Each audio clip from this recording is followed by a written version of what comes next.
This is the Internet Paladins with your hosts, the Spaniard, and Jamal.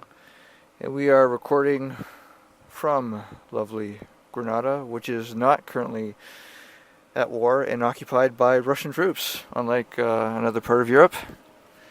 But the day is young, as we say, so keep watching the sky for Russian troops that may show up.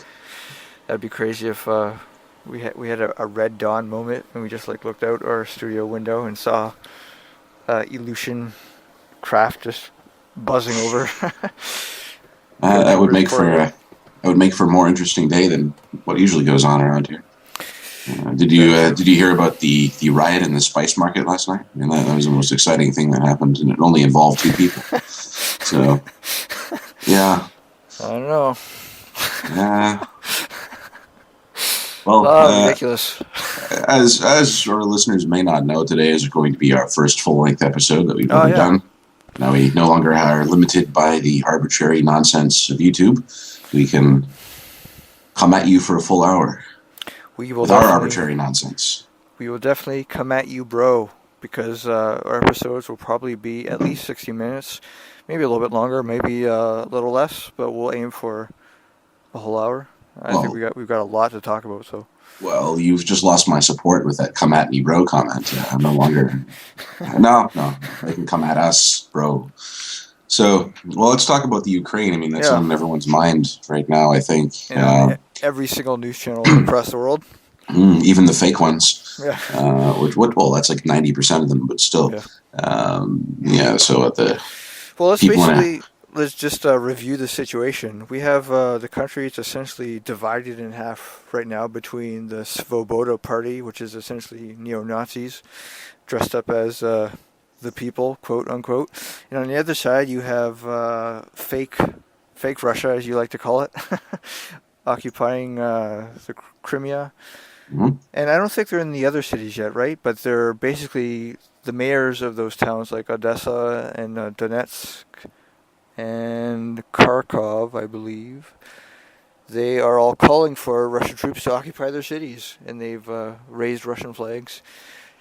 And it's basically crazy, and Europe is saying, you can't do that. But, of course, being the EU, they can't really do anything about it.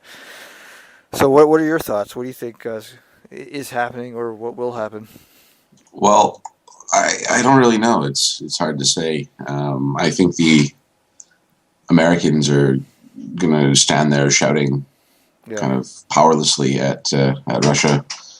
I don't know, because I watched a video, I think that you sent me, of all those helicopters flying over into the Crimea. And that was awesome, and we definitely have to include that link if we remember.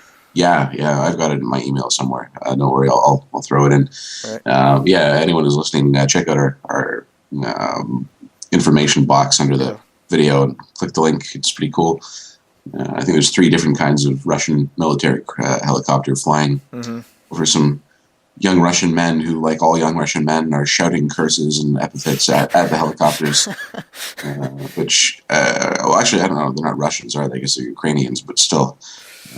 Well, I don't know. That's a good question. I think maybe they are Russians, because don't a lot of Russians live in that area? That's true. And are they actually cursing? Because they sounded like they were laughing or... Well, I don't know about you, but to me, all Russian sounds like cursing. Yeah, that's true. And perhaps, in fact, it is. It could be a language based entirely on curses.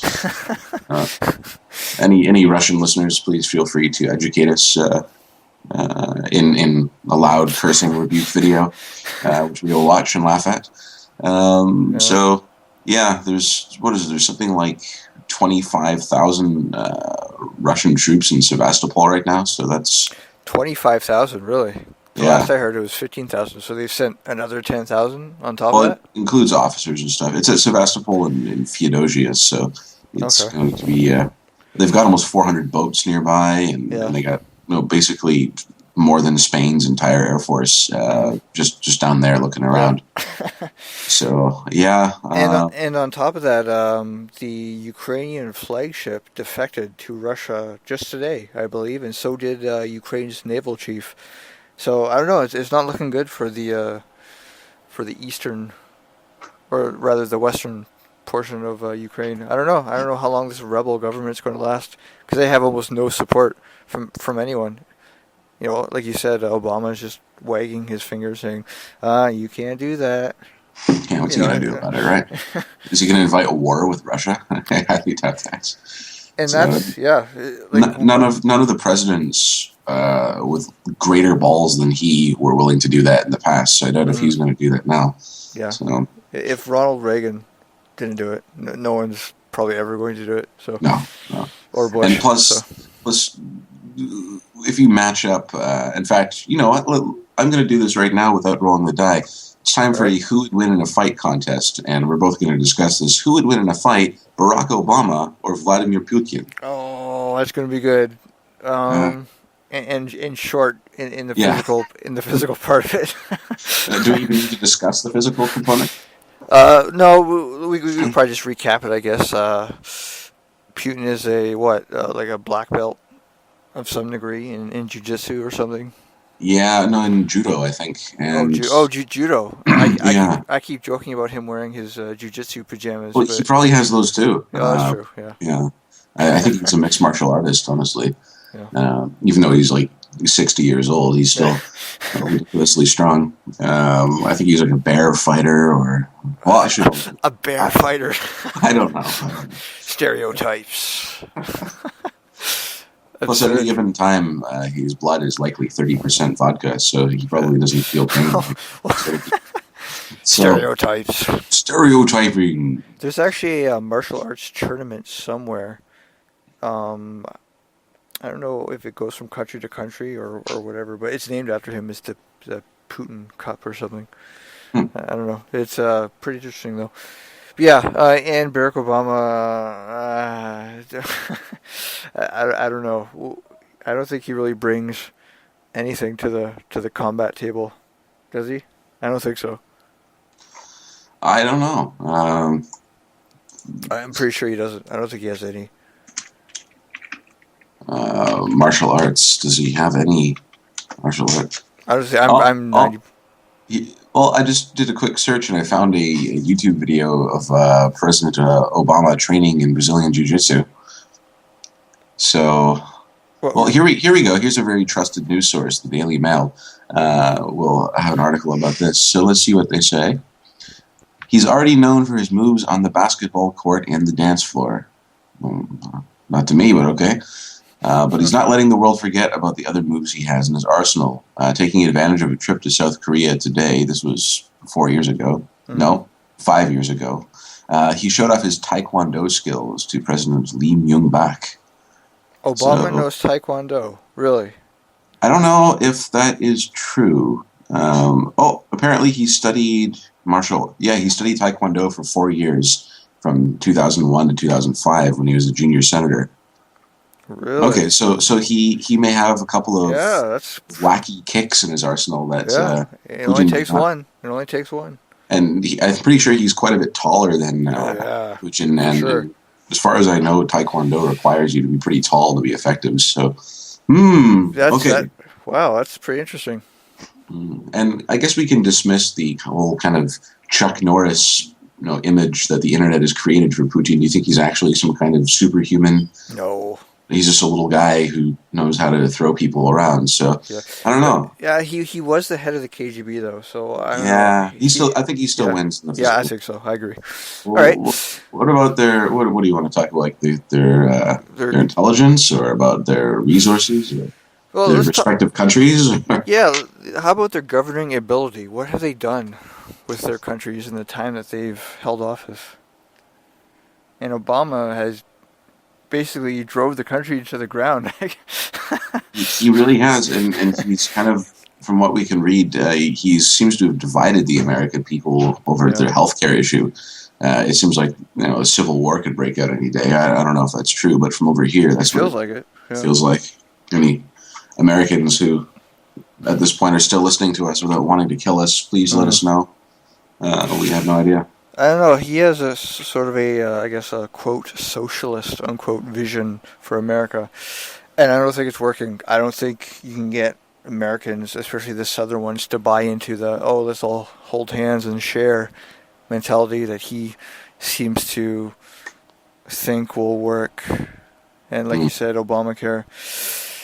I don't think anyone's signing up. It's kind of a failure. But Putin, on the other hand, he turned Russia from being an embarrassment to essentially being the Soviet Union under a different name. So That's true. that's pretty impressive. Yeah. And so I'm going to go with. Well, we aren't really talking about their ability to inspire loyalty, but I think just their ability to really get shit done. I think Putin wins there too. Yeah. Okay. Well, what about their charisma and stuff like that? See, this is where I think Obama may have the edge because Putin needs like all these silly things where he's riding on the back of a tiger, or hunting dragons and stuff like that. Whereas Obama just needs a microphone, right? He does. He seems pretty cheerful, that's for sure. Charming. I think Obama probably gets the edge on charisma. Yeah, because he was able to outspeech two guys, McCain and Mitt Romney, but I don't know, both of those guys were stiff old white dudes with no real charisma at all. So I don't know what else could we really govern them on. I can't really think of anything else. I mean, that's about it. I mean, we could talk about the strength of their countries, but that would require a whole year of debate just to go into. So that'd probably be that could be a contest unto itself, really. Yeah, I guess Putin is probably the one who's going to. Actually, even if he lost, he would just poison Obama and win in the end. Yeah, that's true. I think his underhanded shadiness. That's something we could really look into. Their underhanded shadiness. And you know what? They're both really shady because one just comes out of the KGB, the head of KGB, and has suddenly been the leader of Russia for the past decade or more. Well, it seems like that at least. Yeah. And then you have a president who no one even knows his history. No one can even find a birth certificate, really, that effectively establishes his origin within America. No one knows his past. No one's seen him at his colleges. He's like a ghost. And he comes out of nowhere, and he's suddenly president. So he's like kind of the black American Putin, in a way. Yeah, it's interesting. Maybe they get a tie there. I think ultimately, though, Putin wins, like you said, just because he's Putin, and you're not beating that guy unless you have, I don't know, a really good trick up your sleeve, because you're drinking radioactive milk with your cereal in the morning if you get on his bad side. So Putin wins, although in the end neither of them can come close to Excelentísimo Señor Mariano Rajoy here in Spain, who of course is a great leader. He would, in a tag team match or a handicap match, would emerge victorious. He's a good man. But let's go back to the Ukraine here. All right. I had found a news article I wanted to share, and it is about the Ukraine. Are you familiar with a certain Ukrainian girl by the name of Valeria Lukyanova? Or Lukyanova? Lukyanova. I'm sorry, I'm not Ukrainian. Valeria Lukyanova. The living Barbie doll. Oh, yeah. I've seen her. She's kind of strange.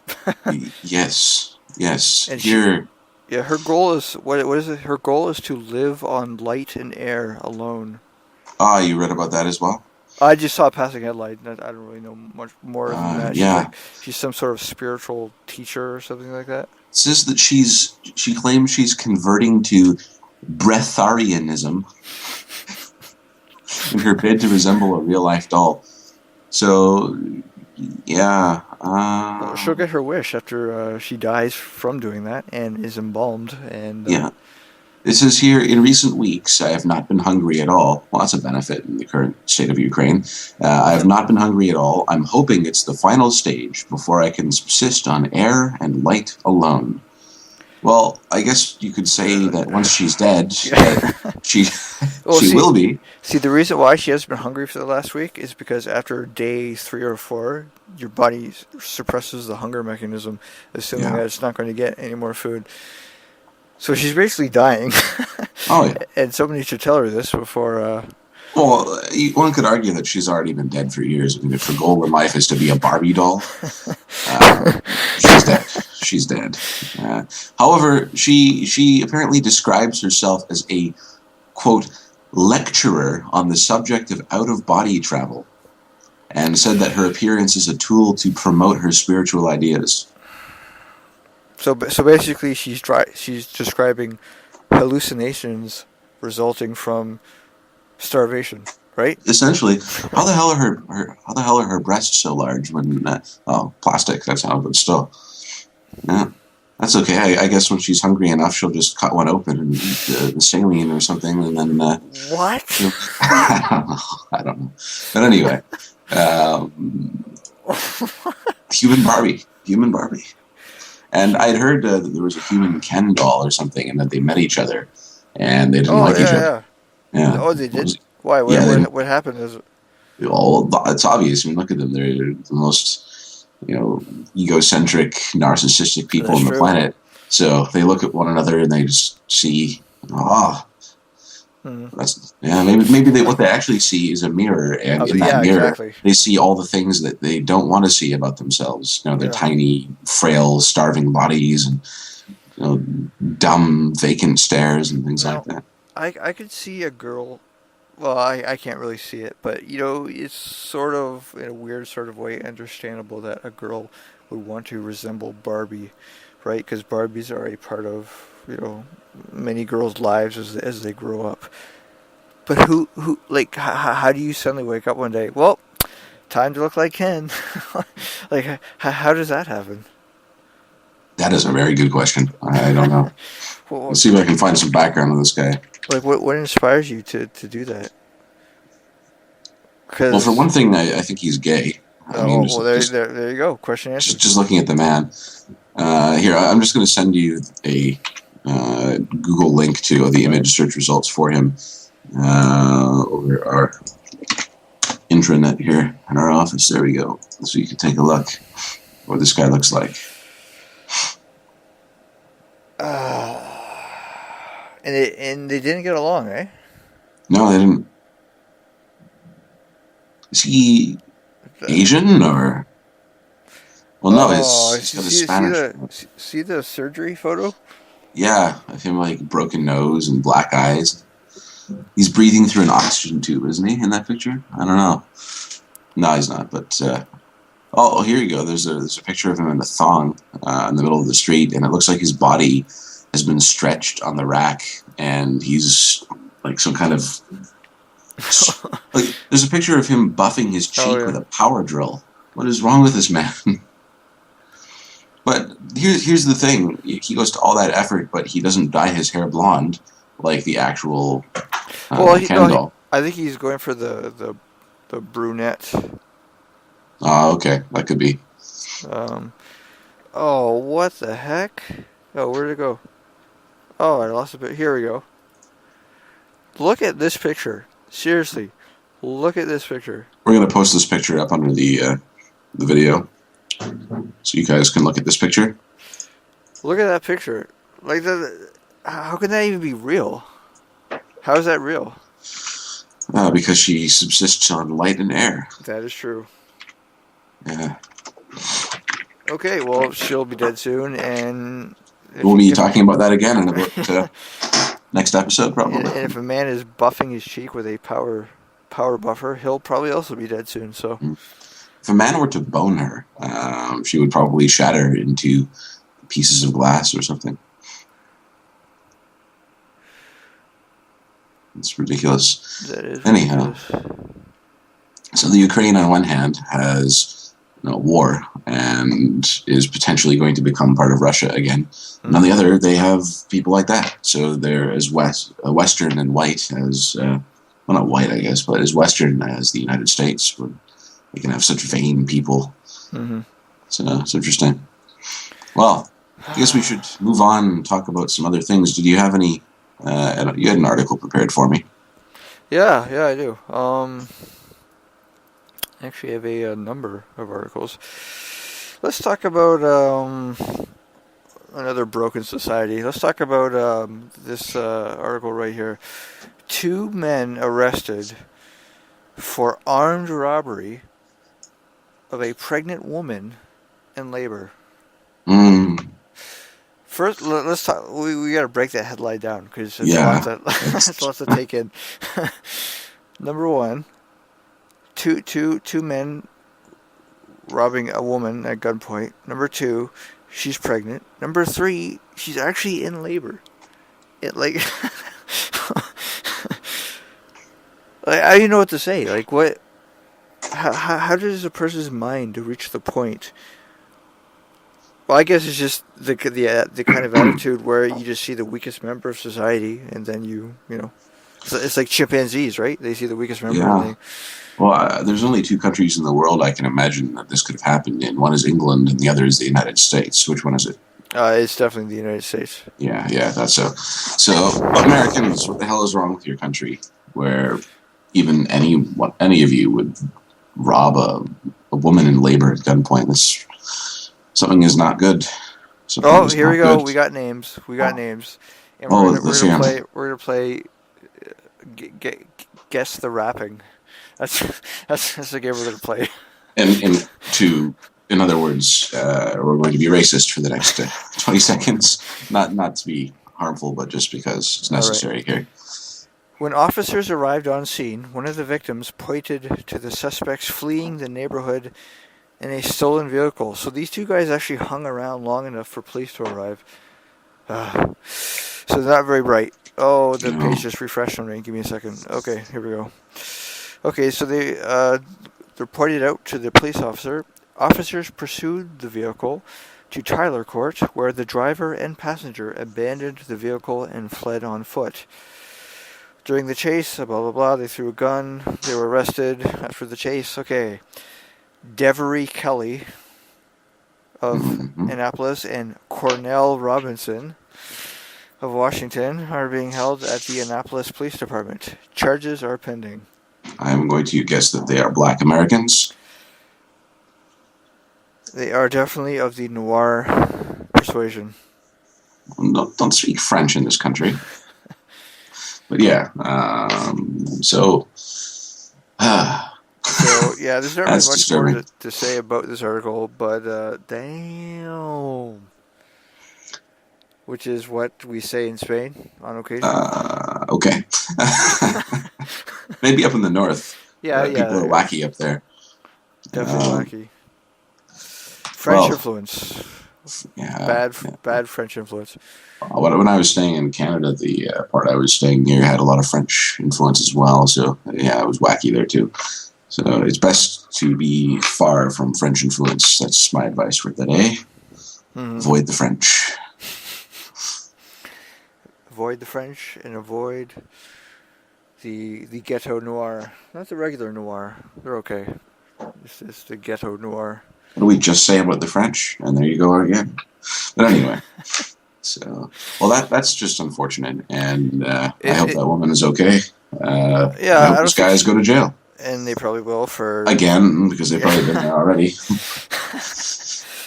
Speaking about a noir that we thoroughly enjoy, and tying into what we actually talked about at the beginning of the show, our friend Philco put up a video just the other day about a friend he knows from the Ukraine, and she basically she basically left Kiev to go to Moscow to flee the violence, and he has an interview of what she experienced and stuff like that. He talks with her a little bit. It's funny. She's a model or something, and Philco is his hilarious usual self. And if you guys aren't subscribed to Philco, you should, so that you can watch that video. It's pretty good. And she basically says the following, that Russia is lying, Ukraine is lying, everyone's lying, and that everyone's basically an idiot, which is basically what everyone can gather from common sense by looking up Ukraine on the internet, stuff like that. But we've talked enough about Ukraine for today, so go to Philco's channel, check him out. Yep. Watch the video. We've linked him before. We'll link him again, I guess. Sure. We are subscribed to him, I noticed. Yeah. And Yeah. Well, Okay. let's look at one last quick piece of Okay. European news here that I Sure. just wanted to go into.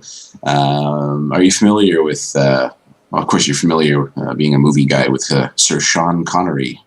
Yeah. Well, he is, of course, a knight. Gift granted to him by the Queen. He is now urging Scotland to break away from Britain as an opportunity too good to miss. I wonder if he would keep his knighthood if that were to happen. So I don't know. he, That's a good question. yeah, he thinks that a vote in favor of leaving the UK in September would capture the world's attention.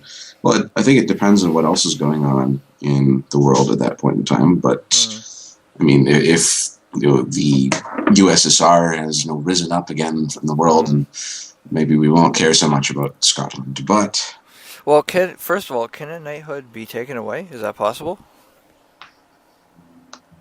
well, I think only British citizens can have one. So if he was to no longer be one, maybe it would just be voided. I don't know.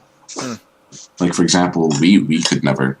Well, I mean, we could perhaps be knighted by our own royal family. I don't know if they actually do that. I've never. Well, actually, you could. I'm not from here, but yeah, I don't know.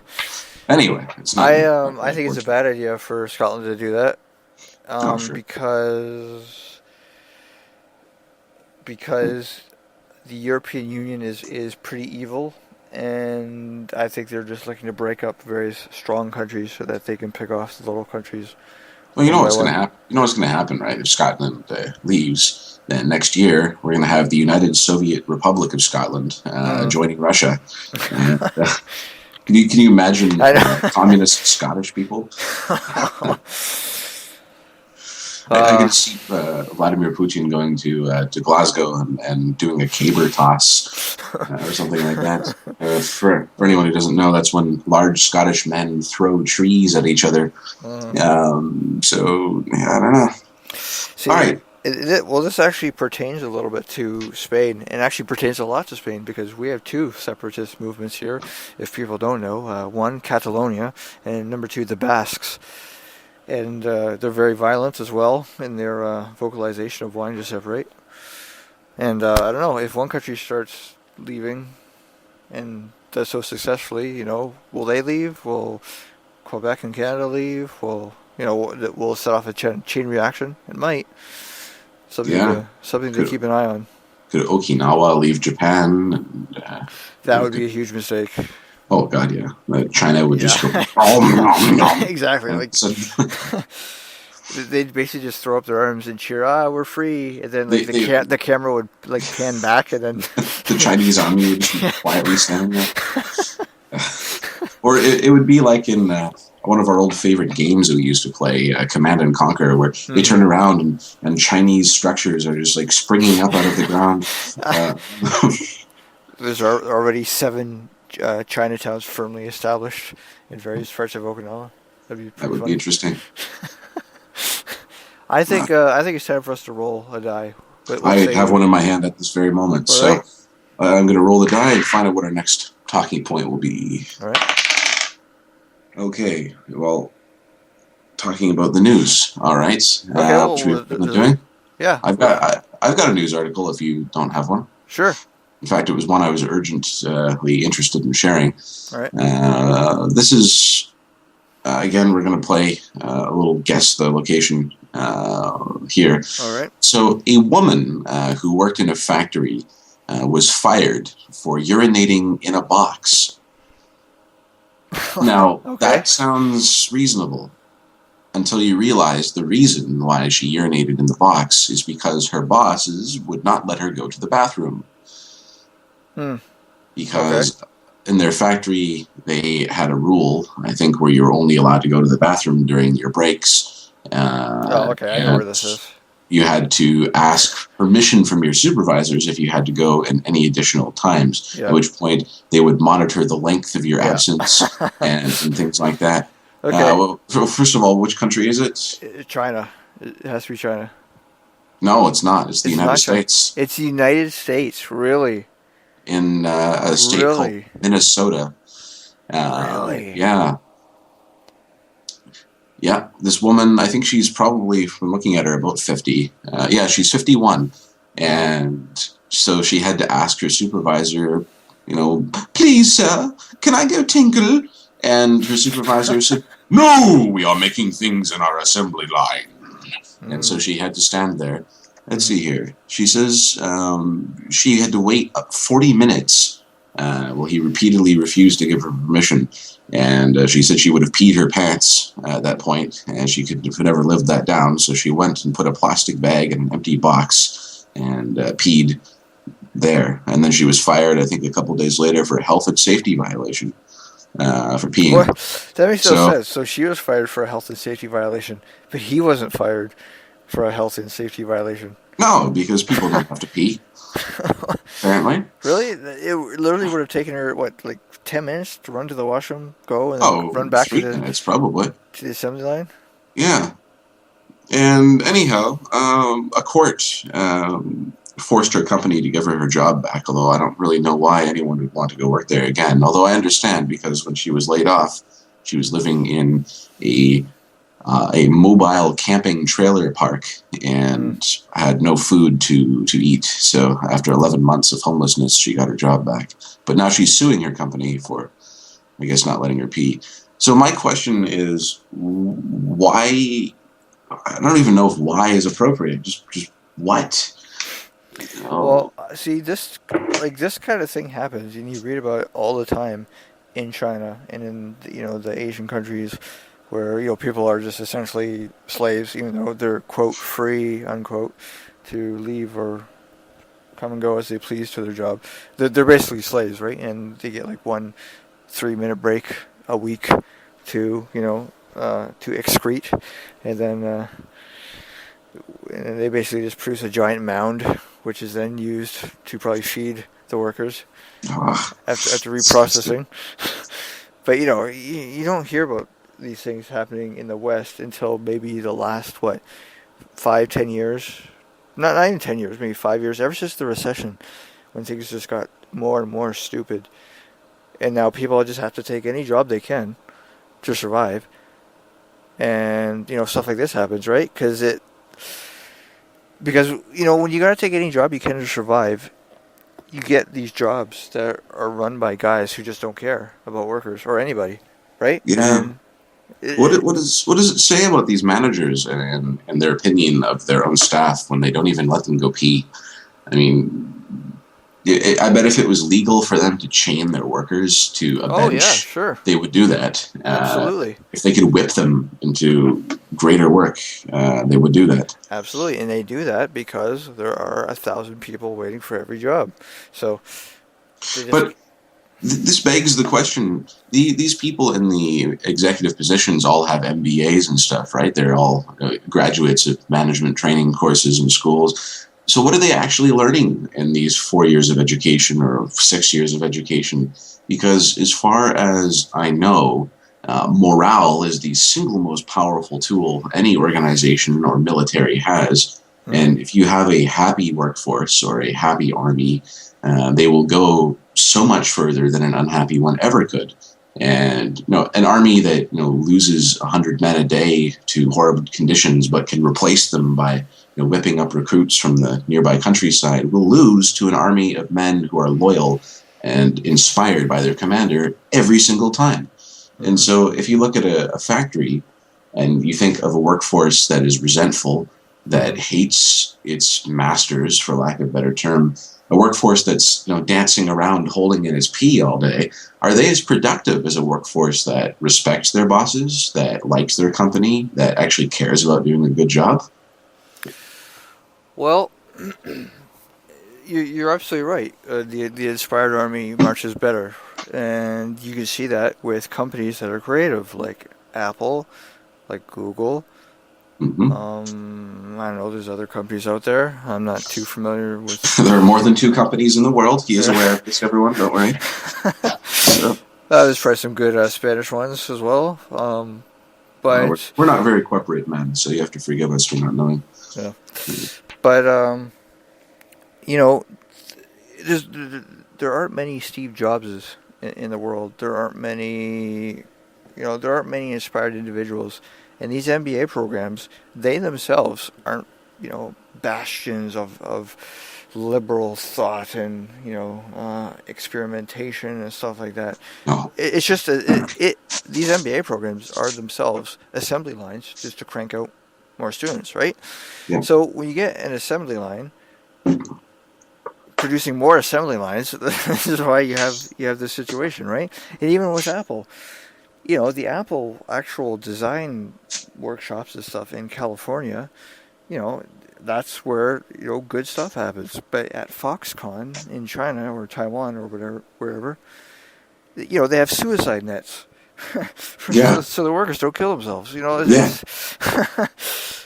So. And it's so ridiculously opposite of what things are like here in Europe, where in some regions in southern Spain we still have the siesta, and you know how seriously people take that. I mean, for those who don't know, the siesta is an hour-long rest period in the afternoon, traditionally to give us a break from the heat, but really it's just kind of an old tradition that carries on. Not everywhere in Spain, though, just in some areas down here. But during the siesta, everybody stops everything. People take a nap. If you make any noise whatsoever, you will be fined. And the police will actually patrol the city during siesta to ticket noisemakers. Everybody has to rest, right? And can you imagine, these factories in China or Western China, which I call the United States, or rather, the United States, which I call Western China. Sorry, my English is not perfect, but can you imagine them implementing something like the siesta, or 6 weeks of paid vacation, or 2-hour lunch breaks, or anything like that in America, or in China, or in Japan? No, well, they wouldn't, and that's why all the businesses here in Spain are shuttered and leaving, and a lot of places in Europe and a lot of places in the U.S., which had these more liberal labor policies and stuff, like companies with unions and stuff like that. It's just the bottom line now is profit, right? And companies don't mind paying the creative people top dollar. They're tripping over themselves to pay people top dollar who are the thinkers. But the thing is, the thinkers are just like 1% of the company, and the workers who actually do the work, they have quotas where they have to meet. And in a quota system, morale no longer matters, right? You don't meet the quota, you're replaced by one of the other 999 people standing in line for your job. And, that's capitalism. And, capitalism is great. It's people that are not great. And, capitalism has been warped into something like you see today. People peeing in boxes, people having suicide nets outside their window. Like that is not living. No. Like China 1,000 years ago. You imagine if the Chinese then saw what Chinese today were doing and how they were living? I'm pretty sure that they would treat modern China the same way that modern China treats everyone else. I'm pretty sure that disdain, disgust, wouldn't want anything to do with them. Yeah, it's absurd, and you can tell just like how communism eventually ran its course because it didn't work. Capitalism's doing the same thing, and no one's willing to admit it. And well, as you said about capitalism, communism is great. It's people that are not great. Yeah. And great ideas do not work because people do not work. So that's really the problem we're always going to have. So that's why I'm a monarchist, because I would rather just have one asshole telling me what to do, because then I would at least know where I stand. But when we have these democratic systems where people are supposedly free, yet obviously not, people have false hope and are constantly disappointed. And if we had a good king or something like that, I mean, our king is, king's maybe not a king, but somebody, some dictator or something who is benevolent would be better for a society. But then again, how do you get a benevolent dictator, right? You rarely ever do. So it's not going to be easy. I think that the problem is that we have too many people, and it's impossible to govern such huge populations. I think we're traditionally a small community species. Like if you look at apes in the jungle, either you see small communities with one leader, you don't see all the apes in the jungle, coming together every 4 years to elect a super ape that rules over all the apes. That's probably a really good thing. Yeah, for us, absolutely. Yeah, yeah. President Chimpanzee just like emerges from the forest with Mm-hmm. his secret service of gorillas behind him. That would be unfortunate for people in Africa. And as an African, I don't want that. All right, let's roll a die. Yeah, let's do that. I think we've talked enough about the news. Where's my die? There is my die. Okay. In a darkened room, using a black die, it's not a good idea. Rolled another news. Okay, I'm just going to re-roll till we get something different. All right. Here we go. Okay, this one is a 6. That was our conspiracy corner, was it not? Yes, it was. Yes, it was. All right. Okay. Well, I'll let you hit our audience with the conspiracy. I think you always seem to have the best ones. Okay. Let's talk about chemtrails. Interesting. Just today, I was out and about, and I saw against the sun a crisscross. Okay, first of all, let me explain what chemtrail, or what the theory of chemtrails are for people who may not know. Basically, there is a theory that passenger planes, or any planes in general, they are dumping something in their via their fuel mixture or via tanks aboard the plane into the upper atmosphere of the Earth. And that something apparently consists of chemicals, heavy metals, and so on. And basically, when you look up in the sky, how the conspiracy describes it as being is, you either see a contrail, which is, the water vapor from jet engines, which, comes out of the back of the plane as it's flying, and it lasts for like maybe 10, 20 seconds and it disappears. Or you have what they call the chemtrail, which is, it looks exactly the same coming out, only it doesn't disappear. And it spreads out into like this weird, bizarre, discolored cloud, and it stays there for hours, sometimes even days. Now, there's two sides to this, conspiracy. Some people say, "Oh, it's just a contrail. You're just seeing the same thing. It's just, temperatures of the sky and so on, which makes the contrail last, longer or shorter than normal."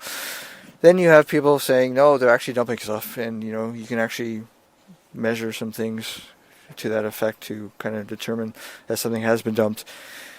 And for me personally, when I look up in the sky, I see kind of a grid pattern going on. And I don't know if that's just a flight pattern, or if they're deliberately seeding the sky, or what.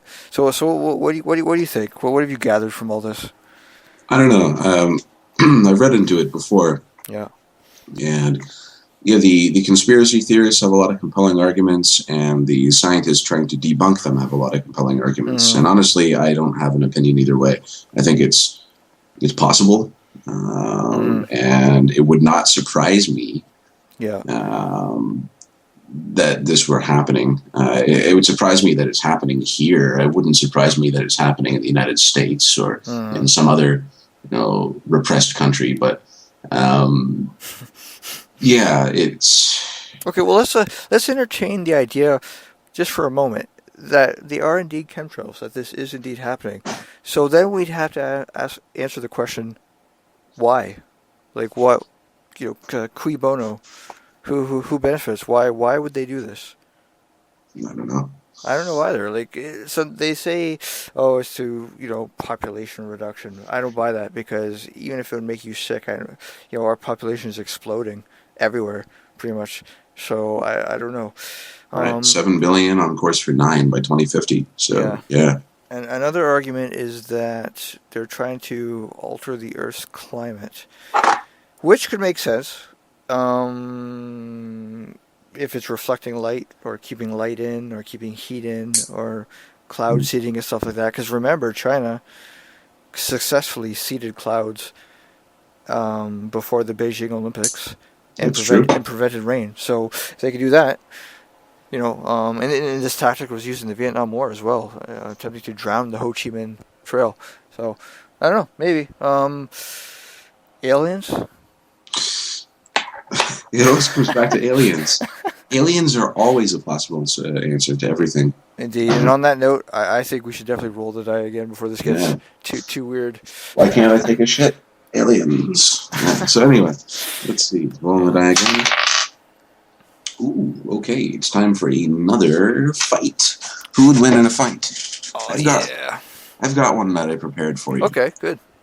And I think that you'll enjoy it. So here we are. Okay, first a stipulation. There are no weapons permitted in this fight, only the raw strength and ability of the two contestants, okay? Okay. Mike Tyson, in his prime, versus 1980s? Yeah, versus Lieutenant Worf from Star Trek The Next Generation. That is an excellent battle. Oh. Okay, well, first, we have to always answer the question, the fist fight. Yes. Worf, he's a martial artist, though, isn't he? He is. He's an expert in Klingon martial arts and human martial arts. Oh, really? He knows both? Yeah, he knows. He teaches Klingon martial arts to the crew of the ship, and he studies Tai Chi, and I think, as you know, Tai Chi can be sped up into a very effective martial art. So I think, he's well-versed in the various arts of beating people. Okay, tell me more about Klingon martial arts. You have me intrigued. Okay, hold on. Let me look it up so I can. I know they exist, but I don't know anything more. Yeah. Our Star Trek fan listeners are probably clicking their tongues in disgust at my lack of knowledge.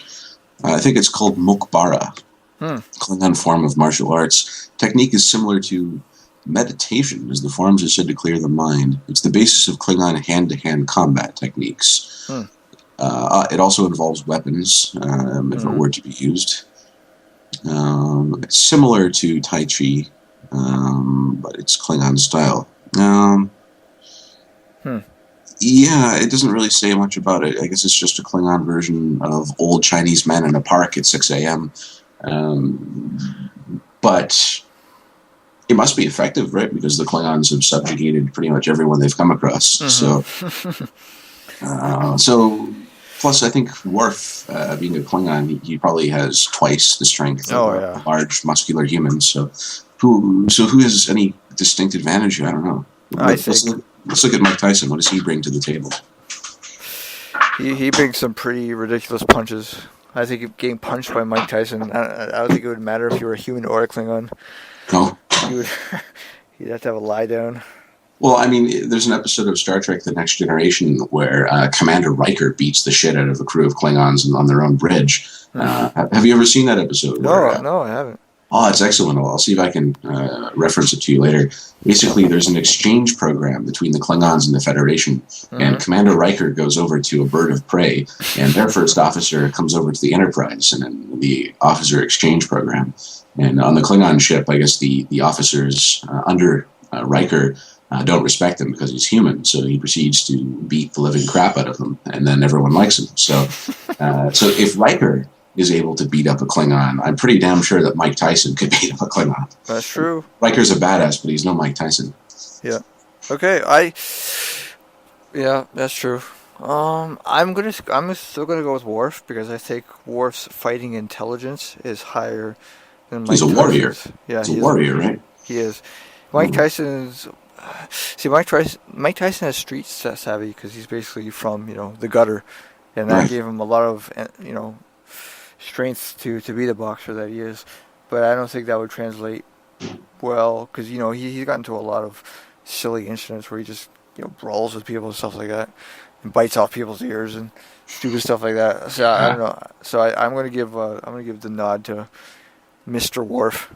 Yeah, it's clear his intelligence is far greater than Mike Tyson's. I mean, he's a tactical genius, so he's got to have a sharp brain. Plus, if you want to look at their physiology, Klingons have redundant internal organs. So even if Tyson were to heart punch him or something like that, he has another heart, I think, or at least he has some of other organs. So I think all it would take is for Worf to headbutt Mike Tyson in the face, and he'd go down. But I don't know. Mike Tyson, if you're listening, please let us know in the comments who you think would win. Likewise, Michael Dorn. But anyway, so you think Worf? Well, if he, Worf would if, win the fist fight. I yeah. So think. Yeah. what's next? Let's look at their. Well, I thought we could look at their intelligence, but I mean that's kind Yeah. of No, they're that's. not they're mad. It's not a fair matchup. I mean, you've got a military Yeah. Trained. tactical Yeah. officer versus a guy who punches people in the face. So Hmm. um, let's take a look at. Mike Tyson isn't an idiot, really, or anything like that. It's just that he has an emotional intelligence, whereas Worf is more of a logical intelligence kind of thing. Right. And Worf has had a lot of, I think, more advantages in life than Yeah. probably Mike Tyson has. So. Well, think of the maybe we can compare who has the stronger warrior spirit. Oh. Okay. Okay. Oh, I don't know. I don't know. I think that's a draw because Tyson, he's Tyson, right? What can you say? Look where he came from. He came from nothing, and Hmm. fought his way up. You know, he would get in fights. He'd get made fun of for his voice, his lisp. You know, he just beat his way to where he is essentially. Yeah, But Worf, the Klingon heritage. he's honorable. Yeah. So I think it's a draw. I really do. I think both their paths are very respectable. Mm. Okay. Or I don't know about respectable, but worthy of appreciation and respect. All right. Well, I guess we can look at the last category as maybe their entourage. Oh, So well. okay, that's not fair either, is it? Okay, I'm going to make this fair because Okay. there's going to be a WWF run-in on this to help Mike Tyson, and that's Bruce Lee. So Bruce Lee is now fighting on Mike Tyson's corner. Indeed.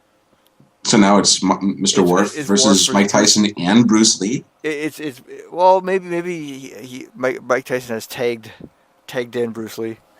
Okay, so Mike Tyson has been Yeah, because I think Worf knocked the fuck out. So now yeah. it's Bruce Lee. Okay. Tyson's really no match for Worf, so he had to take in his Bruce Lee, who, number one, martial arts genius, number two, a philosopher who wrote his own, book on martial arts. Number three, broke his back and still came back. Mm-hmm. And number four, died after taking an aspirin. So, in shady circumstances, which we can talk about another time. But yeah, so who's going to win between a now somewhat tired Mr. Worf and a fresh Bruce Lee? Let's say after knocking Mike Tyson out, because I think Worf is a clear winner. He took a break. He had a falafel. Maybe Falafel. Had a glass of prune juice. No, prune juice. Lemonade, prune juice. Prune juice. with a little umbrella in it. That's what he drank. Is prune juice. had a little siesta. So he's at the top of his game for this. Okay. So after his siesta, Worf returns to find. He returns to offer Mike Tyson tutelage in combat, only to find this diminutive Asian man standing in front of him. Interesting. Okay, so let's go back to the physical combat. Bruce Lee, without a doubt. Bruce Lee not even is close. so fast, and it's not even that he's fast. The power behind each of his strikes is off the charts because he has learned how to utilize every square centimeter of his body to deliver that impact. So, yeah, I mean, he could just 1-inch punch Worf, and that would be it, right? So, can you imagine Bruce Lee 1-inch punching Lieutenant Worf? Everyone on the bridge would just, their jaws would be on the ground. Wow. I'm pretty sure the next day you'd see Captain Picard talking to Riker, and standing behind them would be Bruce Lee wearing Worf's uniform as their new tactical officer. But yeah, I agree. So I think fight-wise, I think I don't even know if it would be even though Worf has the skills. I think he's just too slow. I think I know exactly what would happen. Worf would say, "This is not a fair fight," and then he would finally agree to fight. And so he would just like lazily throw like a huge super punch that Bruce Lee would effortlessly dodge, and then, much to Worf's surprise, he would find himself waking up in sickbay. So I think that's what would happen. He wouldn't even see what hit him, and so I think Bruce Lee. It doesn't really matter who we match up against Bruce Lee. Although I guess we should try this more. Maybe we should have like an undefeated guy, and we try to throw other opponents at him because Bruce Lee is so amazing.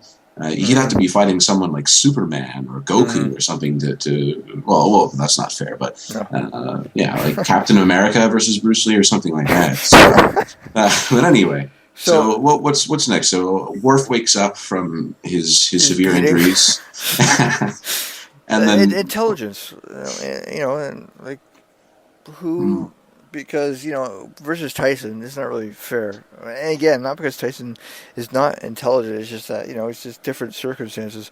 But however, Bruce Lee, Tao Jeet Kune Do, he has his own book. Does Worf have his own book? I don't think he does. So, but Worf isn't a stupid guy. He's pretty brilliant. So, could he outthink Bruce Lee? Well, let's see. He's a tactical officer, right? Mm-hmm. So his entire career depends on outthinking brilliant fighters. Mm-hmm. So, he's able to outthink the Romulans. He's able to outthink the Dominion, other Klingons, other humans, like in the Federation. He can outthink. So, not only. Sorry, what were you going to say? Well, I was going to say, and Bruce Lee can really only outthink people in terms of fighting ability. All right. And he's already proven that he doesn't need to because his fighting ability speaks for itself. Yeah.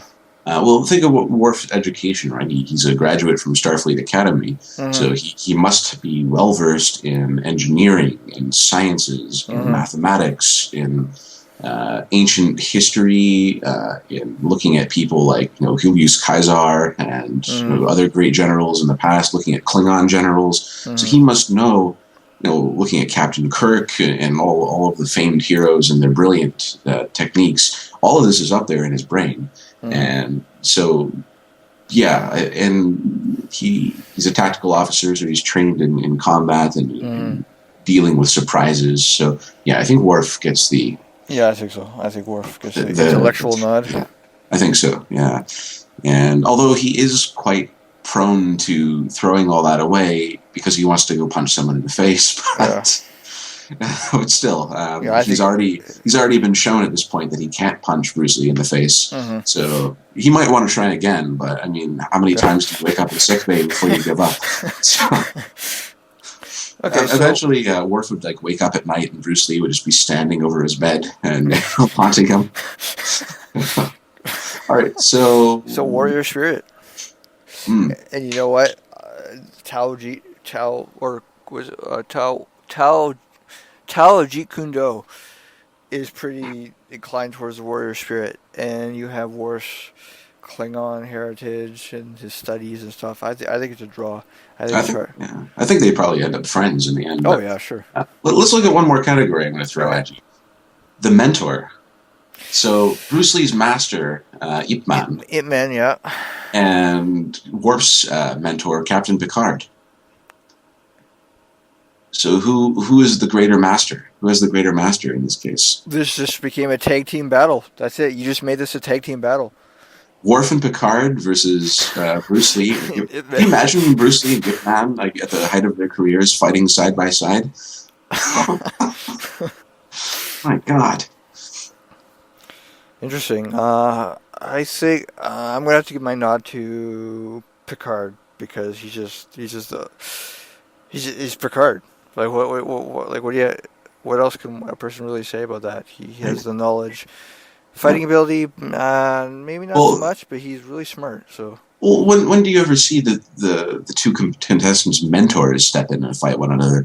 I think it's the soundness of their advice as they stand on the sidelines. So Yip Man, incredibly wise, incredibly intelligent, Mm-hmm. very good fighter, very patient man, very noble man. He was able to take Bruce Lee, who was basically an asshole when he was a teenager, Mm-hmm. and turn him into the great man he became. But Mm-hmm. then Captain Picard is a diplomat, a scientist, a commander, a Mm-hmm. leader, a warrior.